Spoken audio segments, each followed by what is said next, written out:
Sveiki! Noriu Jums pasiūlyti pasigaminti spagečių su jūros gėrybėm.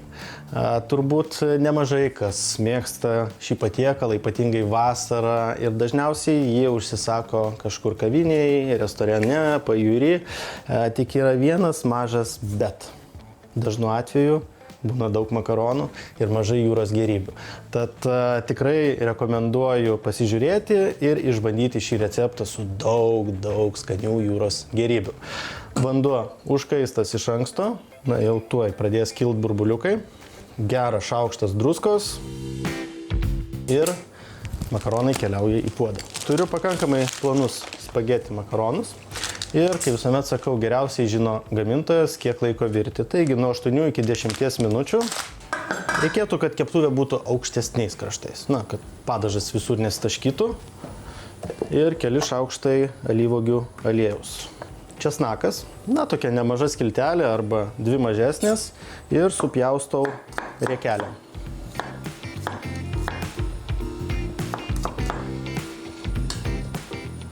Metam į aliejų ir kepam, kokias 30 sekundžių, nedaugiau. Kad česnakas atiduotų visą skonį į aliejų, bet nepaskrustų.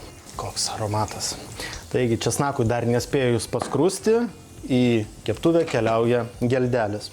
Tai galėtų būti midijos, tačiau šį kartą pasirinkau štai tokias geldelės, moliuskus. Jie irgi beprotiškai skanus.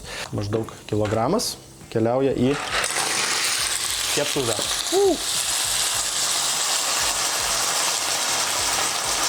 Pusė stiklinės balto sauso vyno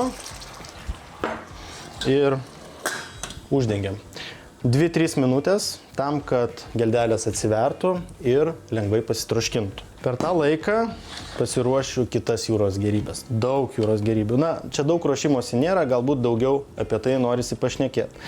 Rekomenduoju naudoti didesnės krevetes ir neapvirtas. Nes jeigu naudosim jau apvirtas, jau apdorotas, dėsim dar į padažą, jos dar sukietės ir taps, prarasta visą krevetės žavesį. Taip pat naudosiu kalmarus. Žinoma, galite nusipirkti ir naudoti kalmarų žiedus. Jie yra kiek storesni, kiek ilgiau troškinasi, būna kartais gumiški, kartais ne. Jeigu yra galimybė nusipirkti atvėsintų kalmariukų ir vėliau jos išsivalyti, štai tokius mažus, jie tiesiog tirps burnoje. Ir šukutės, jūros šukutės. Galbūt ne visur galima rasti nusipirkti, tačiau jos praturtina savo tekstūrą. Vėliau šio jūros gėrybių pastoj jos suteikia tokio kremiškumo. Taigi, kalmarai, jų per daug smulkint nereikia. Štai tokį kalmarą tiesiog į 3 dalis. Vėliau ruošiant padažą jis šiek tiek susitrauks. Čiuptuvėlius paliekam taip, kaip yra. O šukutę, kad kiekvienam papultų į porciją, tiesiog padalinam į kokias 4 dalis. Štai taip.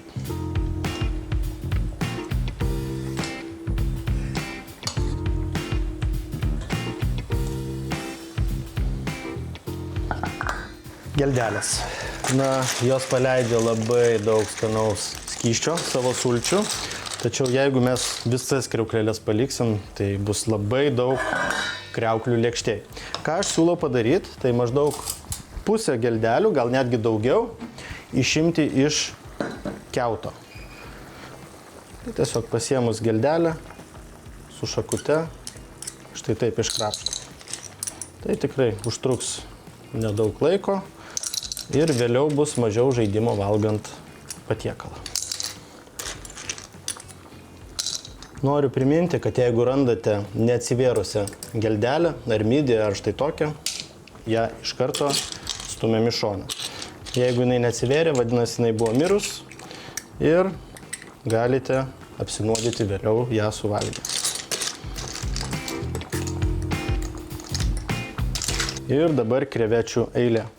Dedu krevetes, vėlgi uždengiam dangtį ir maždaug minutę, nedaugiau, gali 1,5 minutės. Turi jos tik tais dingti tas skaidrumas. Šiek tiek tampa matinės, viskas atidengiam ir dedam tuomet kalmarus. Sudėję kalmarus į puodą, troškiname neilgiau 30 sekundžių. Taigi, susiraito kalmarų čiuptuvėliai ir gaminam toliau. Visko pasitaiko, nesuspėjau į laiką, makaronai išvirė, pasta. Bet yra viena gudrybė. Kaip padaryti, kad netgi nespėjus abiejų dalių išsigelbėt. Taigi, pasimkite dubenį šalto vandens, gali būti netgi su ledukais ir sudėkite virtus makaronus. Reikia sustabdyti jų virimą toj stadijoje, kurioj jų skonis ir tekstūra yra pati geriausia.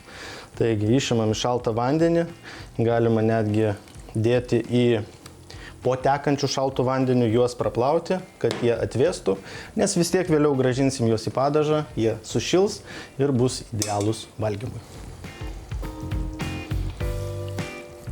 Galima būtų valgyti ir be makaronų, tiesiog tokį su kokia nors duonos skrebučiu, česnakinės duonos skrebučiu. Pasaka. Pomidorų padažas. Tai bus pomidorinis padažas. Kėdainių konservų padažus aš tikrai pamėgęs šį sezoną.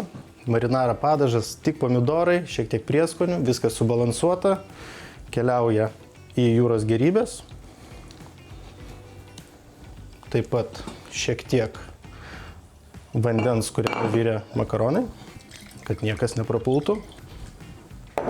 Taip pat šukutės. Šukutės jos pačios, sakykime, gležniausios, jautriausios terminiam apdorojimui, tad jos tik pačiai pabaigai. Uždengiam, 2 minutės patroškinam ir padažas bus paruoštas. Atrodo pasakiškai.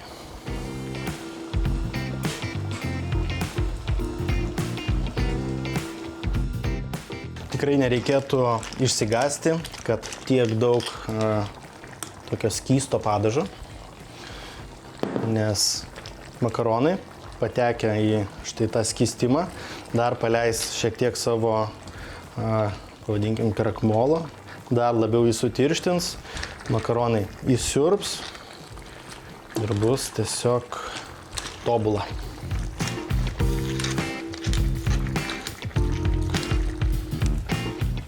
Man atrodo, laikas ragauti.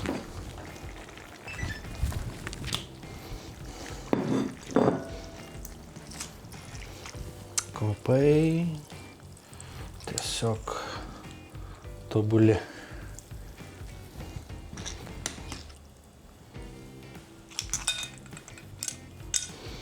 Mano nuomonė, taip turėtų atrodyti pasta su jūros gėrybėm, kai yra labai daug jūros gėrybių ir truputis makaronų. Truputėlis prieskoninių daržovių, tikrai neprašau. Šiek tiek petražolės, šiek tiek citrinos žievelės, tik pagyvins, pastiprins skonius, truputėlis pipirų.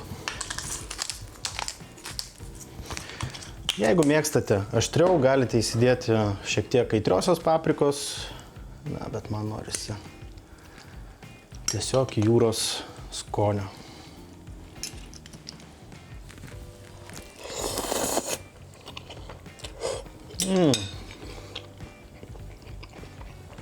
Idealiai.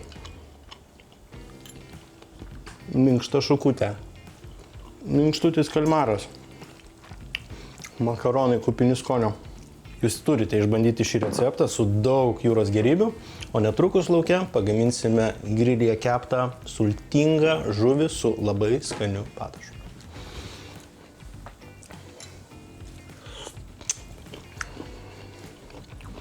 Labai geras, labai geras.